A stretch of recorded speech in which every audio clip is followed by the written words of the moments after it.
मित्रः शं वरुणः शन्नो भवत्वर्यमा शन्न इन्द्रो बृहस्पतिः शन्नो विष्णुरुक्रमः ॐ शान्ति शान्ति शान्तिः।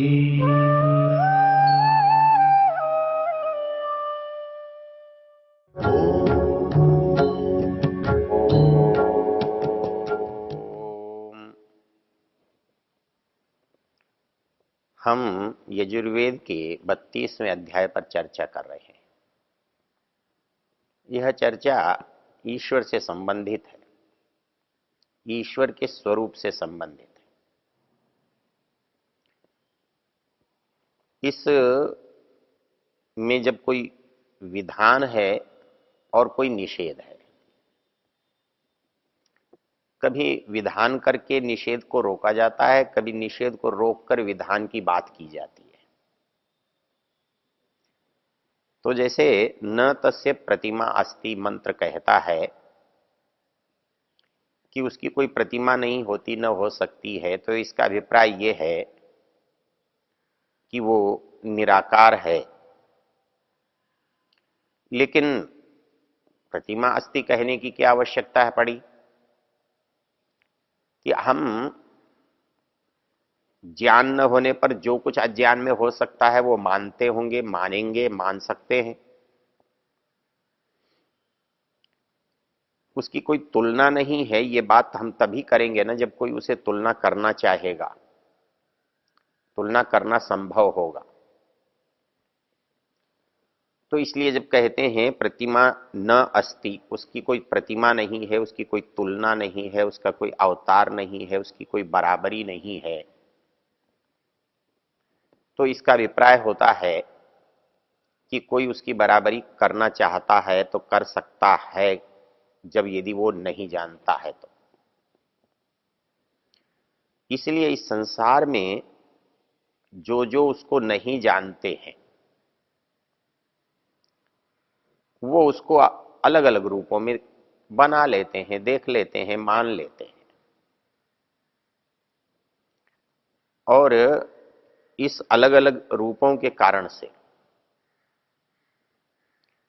हमें जो लाभ है या हानि है वो क्या हो रही है? वो वही चीज है कि हमें उसकी मानने की आवश्यकता क्यों पड़ती है। दुखों से, दुखों के भय से, चाहने से, इच्छा से, किसी चीज की आवश्यकता से, प्रलोभन से, तो मनुष्य के अंदर जब तक भय होगा और जब तक प्रलोभन होगा तो दूसरे का अस्तित्व अवश्य होगा। हमारे अंदर का भय हमें बचने के लिए बाध्य करता है। हम उससे बचने का उपाय करते हैं, बचने के लिए उसको ढूंढते हैं। और यदि हमारे मन में कोई इच्छा है, कोई प्रलोभन है, कोई चाहत है, तो भी हम उसे खोजते हैं। हमारे पास दुख है क्योंकि हमारे पास चीज नहीं है, हमारे पास भय है क्योंकि सामर्थ्य नहीं है। तब हमें कोई सामर्थ्यवान अपेक्षित होता है, कोई इस भय से बचाने वाले की इच्छा होती है। हमारे पास कोई चीज नहीं है, उसकी आकांक्षा है, इच्छा है, तो जिसके पास वो चीज है उसकी इच्छा होती है। हम उसके पास जाना पसंद करते हैं, उससे लेना पसंद करते हैं, उससे मांगना पसंद करते हैं। इसलिए संसार में मनुष्य के अंदर जब तक ये दो तरह की भावनाएं रहेंगी तब तक उसे एक दूसरे की आवश्यकता पड़ेगी जो उससे उत्तम हो। तो उससे उत्तम हो इसकी आवश्यकता पड़ेगी, तो इसके पास यदि वास्तविक नहीं है कोई, तो जो सुलभ है, जो काल्पनिक है, उसी से काम चलता है। इसलिए जब तक मनुष्य के अंदर भय रहेगा, मनुष्य के अंदर दुख रहेगा, मनुष्य के अंदर प्रलोभन रहेगा, मनुष्य के अंदर इच्छा रहेगी, उस दिन तक वो मंदिर में जाएगा, वो मस्जिद में जाएगा, वो चर्च में जाएगा, वो गुरुद्वारे में जाएगा। सारे मिलकर कहीं जा रहे हैं तो जाने की जगह कितनी भी अलग हो, लेकिन सबके सब जाने वालों का जो प्रयोजन है, जो उद्देश्य है, वो एक ही है। या तो वो किसी दुख से छूटना चाहते हैं, या वो कोई विशेष वस्तु को पाना चाहते हैं। विशेष सुख के पाने की इच्छा है, या आए हुए दुख की निवारण की इच्छा है, आने वाले दुख से बचने की इच्छा है। इसके संबंध के कारण दोनों का अस्तित्व बना रहता है। और जब हम कहीं जाते हैं, किसी मंदिर में जाते हैं, किसी भगवान के पास जाते हैं, तो हमें लगता है कि हमारा भय दूर हो रहा है। उसकी निकटता हमें भय से दूर कर देती है। अपने से बड़े के साथ मनुष्य भयभीत नहीं होता, मनुष्य दुखी नहीं होता, मनुष्य चिंतित नहीं होता। इसलिए मनुष्य ऐसे लोगों को मित्र बनाता है, ऐसे मित्रों के साथ रहना चाहता है जो उसकी सहायता करे। यदि वो धनवान नहीं है तो धनवान मित्र की कामना करता है, यदि वो बलवान नहीं है तो बलवान मित्र की कामना करता है, वो ज्ञानवान नहीं है तो किसी ज्ञानवान मित्र की कामना करता है। और ऐसे मित्रों की सहायता से वो दुखों से अपने को दूर समझता है, अभावों से अपने को परे मानता है। तो वैसे ही जिस क्षण हम ईश्वर के पास अपने को मानते हैं, उस समय हमारा मन भय से रहित हो जाता है। इसमें वस्तु का होना उतना आवश्यक नहीं है जितना हमारा मनस्थिति का होना आवश्यक है। हम मंदिर में जाके हमारी मनस्थिति ईश्वर की हो जाती है, ईश्वर के साथ की हो जाती है। और जब हम किसी चीज को ईश्वर मान लेते हैं तो हमारा पूर्ण समर्पण उसके साथ हो जाता है। ईश्वर के प्रति जो भाव हमारे मन में हैं या होने चाहिए, वो सब के सब भाव उस वस्तु के प्रति होते हैं। और जब मेरे भाव, मेरा समर्पण उसको ईश्वर मानकर होता है, उसे बड़ा मानकर होता है, तो मेरे अंदर स्वतः ही, मेरे मन के अंदर से वो भय, वो दुख, वो अभाव दूर होने लगते हैं। मैं निश्चिंत होता हूं। मैं समझता हूं कि परमेश्वर के मैं नजदीक हूं। परमेश्वर मेरे अभावों को दूर करेगा, परमेश्वर मेरे दुखों को दूर करेगा, परमेश्वर मुझे सुखी करेगा। इस भावना और इस कल्पना से वो उससे जुड़ा रहता है। जब तक मनुष्य के अंदर ये भय, ये प्रलोभन, ये दुख, ये सुख की इच्छा बनी रहेगी, तब तक उसका मंदिर से, उसका ईश्वर से संबंध बना रहेगा। इसलिए कोई समय ऐसा नहीं आएगा जब इस समाज में ईश्वर की आवश्यकता नहीं होगी। संसार में कोई भी व्यक्ति ऐसा नहीं है जिसके सामने यह परिस्थिति ना आती हो, जिसके जीवन में कभी दुख ना आए, किसी के जीवन में अभाव ना आए, असमर्थता ना आए, मजबूरी ना आए, ऐसा होता नहीं। ऐसी परिस्थिति में उस सहारे की, उस अवलंबन की आवश्यकता है। तो जो सहारा मिल जाता है, जो मौके पर मिल जाता है, हम उसे स्वीकार कर लेते हैं।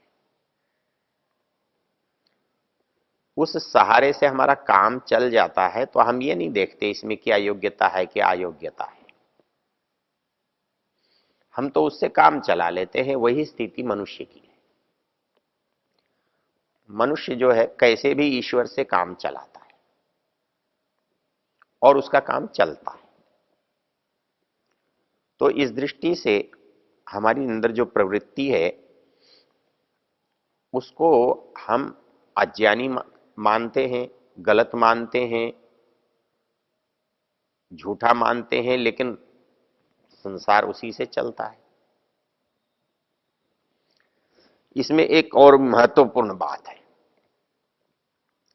और वो महत्वपूर्ण बात ये है कि मुझे मंदिर में जाने से लाभ है,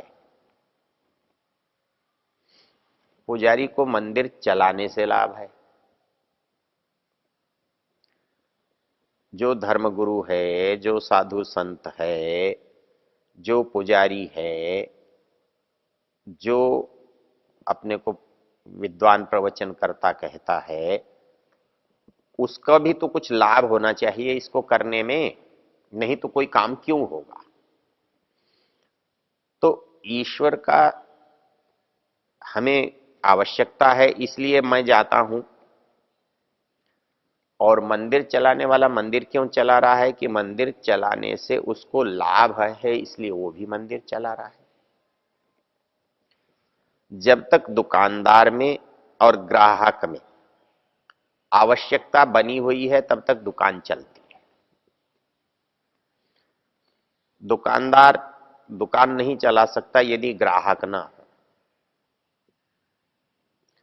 ग्राहक दुकान पर नहीं जा सकता यदि उसकी आवश्यकता की वस्तु न हो। तो आवश्यकता की वस्तु मिलना और ग्राहक से लाभ होना, ये जो दो संबंध हैं वो इस ईश्वर के व्यवहार से जुड़े हुए हैं। इसलिए हम कैसी भी मूर्ति बनाएं, कोई भी पुजारी रखें, उसका लाभ और हमारा लाभ होता है। इसलिए ये कार्य निरंतर होता रहता है, चलता रहता है। आप इसको समाप्त करना चाहें तो नहीं हो सकता, ये केवल ज्ञान से समाप्त होता है और सभी ज्ञानी बनेंगे ऐसी परिस्थिति मुश्किल होती है। इसलिए जहां जहां भी अज्ञान होगा, दुख होगा, अभाव होगा, तो उसके उपाय किए जाएंगे, उपाय करने वाले भी होंगे और उससे थोड़ा लाभ उठाने वाले भी होंगे। तो इसलिए हमको समझना इस बात को है कि हमारे सामने एक प्रश्न उठता है। प्रश्न के दो पहलू हैं। एक पहलू है, क्या इतने लोग गलत करते हैं या कर सकते हैं? आप कहते हो ईश्वर की प्रतिमा नहीं होती, लेकिन 99% लोग प्रतिमा मानकर ही ईश्वर का काम चलाते हैं। तो यदि देखा जाए तो इतने लोग गलत हो सकते हैं ये हमारे मन में ही नहीं आता। हम ये समझते हैं कि इतने लोग करते हैं तो ठीक ही करते होंगे। तो संख्या जो है वो हमको बाधित करती है उसको मानने के लिए। और इसलिए आप देखेंगे थोड़े थोड़े दिन में भगवान बदलते हैं। कभी शिव जी से काम चलता था, रामचंद्र जी से काम चलता था, श्री कृष्ण जी से काम चलता था, अब कोई साईं बाबा से चलाता है, कोई और निर्मल बाबा से चलाता है, कोई और किसी बाबा से चलाता है, कोई आज काली से चलाता है, कोई शनि से चलाता है। तो जैसे जैसे हमारा ये वातावरण नई नई चीज को प्रस्तुत करता है, लोग उस कुछ पहले छोड़कर दूसरे को अपना लेते हैं, क्योंकि उनको तो अपनी जो इच्छा है, अपना दुख है, उनका निवारण करना है। जहां भी लगता होगा कि इससे हो सकता है, वो वहां चले जाते। तो इस दृष्टि से ये परंपरा, ये व्यवहार बढ़ता रहता है, घटता नहीं है। अब इसमें एक प्रश्न उठता है। प्रश्न ये उठता है कि यदि ये सब लोग करने वाले हैं, अधिक संख्या वाले हैं, तो इन्हें ठीक मान लिया जाए। आप कह सकते हैं प्रजातंत्र के हिसाब से तो ठीक है, लेकिन विद्या में, ज्ञान में, सच्चाई में संख्या नहीं चलती। वहां 1000 लोग कुछ भी कहते हों, वो सारे झूठे हो सकते हैं। जो वास्तविकता है वही स्वीकार्य होगी, दूसरी चीज स्वीकार्य नहीं होगी। तो इसलिए इसका एक दूसरा उदाहरण, लेकिन व्यवहार ये कहता है कि 1000, 5000, 20,000 लोगों में एक व्यक्ति सुपठित है, समझदार है, और दूसरे अपठित हैं, मूर्ख हैं, तो एक की मानी जाती है, 1000 की नहीं मानी जाती। इसलिए ईश्वर के ज्ञान की, ईश्वर की उपस्थिति की जब हम चर्चा करते हैं, तो उसके लिए संख्या का कोई महत्व नहीं होता। कितने लोग क्या मानते हैं, कितने लोग क्या मानते हैं, कितने खुदा को मानते हैं, कितने ईसा को मानते हैं, कितने विष्णु को मानते हैं, कितने शिव को मानते हैं, इन चीजों का कोई अर्थ नहीं होता जब हम उसके सत्य स्वरूप पर बात करते हैं। ओ